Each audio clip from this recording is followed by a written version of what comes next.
ఆహ్వానించవలసిందిగా ప్రార్థిస్తూ ఉన్నాము.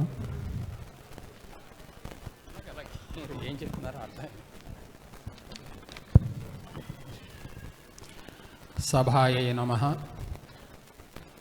శ్రీ గురుభ్యో నమః. గురుర్బ్రహ్మ గురుర్విష్ణుః గురుర్దేవో మహేశ్వరః గురుః సాక్షాత్ పరం బ్రహ్మ తస్మై శ్రీ గురవే నమః. విద్యార్థులంతా కూడా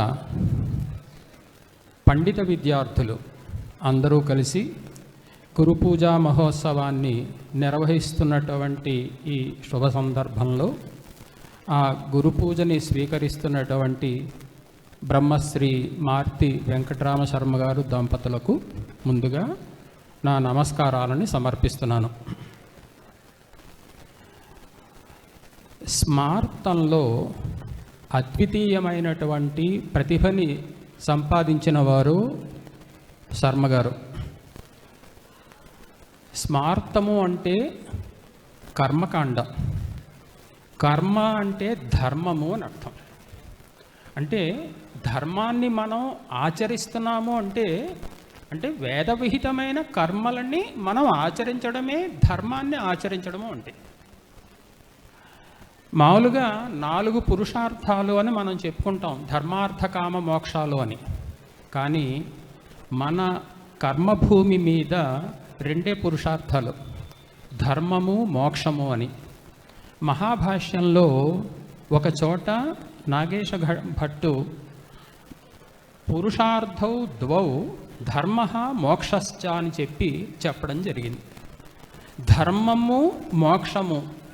ఇప్పుడు మనము ఈరోజు ప్రత్యక్షంగా చూస్తున్నటువంటిది ధర్మానికి సంబంధించినటువంటి సభ. అంటే ధర్మ కార్యాలని మనం చక్కగా నిర్వర్తిస్తే ఆ తర్వాత మోక్షానికి యోగ్యత లభిస్తుంది అని అర్థం. అందుకే ధర్మ మోక్షాలు పురుషార్థములు అని చెప్పబడింది.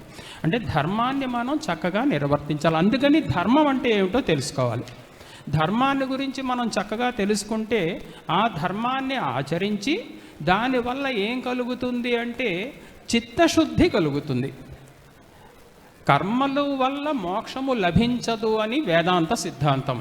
మరైతే కర్మలు ఎందుకు విధించింది కర్మల్ని వేదము అంటే కర్మలు తప్పనిసరిగా ఆచరించాలి మనం. దానివల్ల యోగ్యత లభిస్తుంది. మోక్షము సంపాదించడానికి కూడా యోగ్యత కావాలి కదా.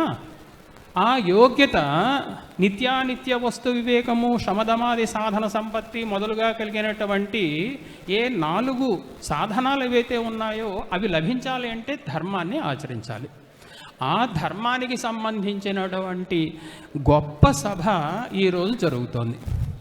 ఆ ధర్మానికి సంబంధించినటువంటి ఈ సభకి మనమందరం రావడం కూడా మనమందరం చేసుకున్నటువంటి పూర్వజన్మ సుకృతం అది. ఎందుకంటే హైదరాబాద్లో చాలా సభలు జరుగుతూనే ఉన్నాయి, కానీ ఇలాంటి సభ జరుగుతున్నటువంటిది మొట్టమొదటిసారి నేను గమనిస్తున్నటువంటి సభ. ఇంత గొప్ప సభ. ఎందుకంటే ధర్మానికి ఆకారం ఉండదు, ధర్మానికి అందుకే ధర్మమూర్తులు అంటారు. ఆ ధర్మమూర్తుల్లో అగ్రగణ్యులు మార్తి వెంకటరామ శర్మ గారు. నిజంగా వారిని చూడడం అనేటువంటిది, ఈరోజు వారి దర్శనం అనేటువంటిది మనం చేసుకున్నటువంటి పుణ్యఫలం. అయ్యా ఇదేదో మన గొప్పతనం మనం వచ్చామని కూడా అనుకోవద్దు.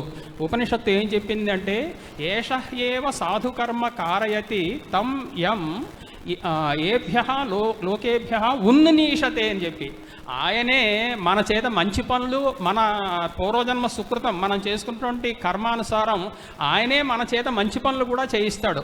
కాబట్టి మనం చేసుకున్నటువంటి సుకృతం ఉంది కాబట్టి ఈరోజు మనం ఇంత గొప్ప సభకి మనం రాగలిగాం.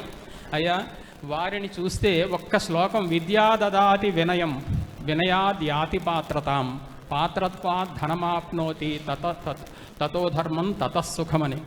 విద్యా దదాతి వినయం అంటే వారే ఉదాహరణగా నాకు కనిపిస్తారు. ఇంత గొప్ప విద్య, ఇన్ని 100 మంది విద్యార్థులని తయారు చేసి స్మార్తంలో కర్మకాండలో ఇంత అద్వితీయమైన ప్రతిభని సంపాదించి కూడా ఇంత అతి సామాన్యమైన మానవుడిగా ఆయన ఇక్కడ ఉన్నారు అంటే విద్యా దదాతి వినయం వినయాద్యాతి పాత్రతాం. యోగ్యులైనారాయన. రేపు పరమ పురుషార్థమైన మోక్షం సంపాదించడానికి యోగ్యతని సంపాదించారు. పాత్రత్వా ధనమాప్నోతి. ధనం అంటే ఏమిటి, ఇంత పెద్ద డబ్బు సంపాదించడం అని అర్థం కాదు. ధర్మబద్ధంగా గృహస్థాశ్రమంలో జీవితాన్ని గడపడమే ధన సంపాదనే అంటే.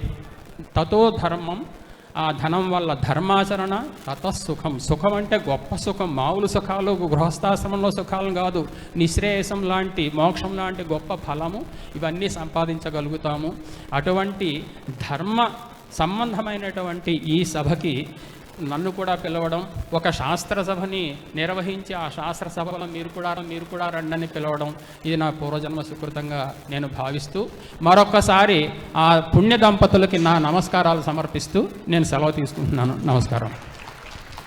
ధన్యవాదాలు గురువుగారు. అంబటిపూడి రాధేశ్యామ్ గారు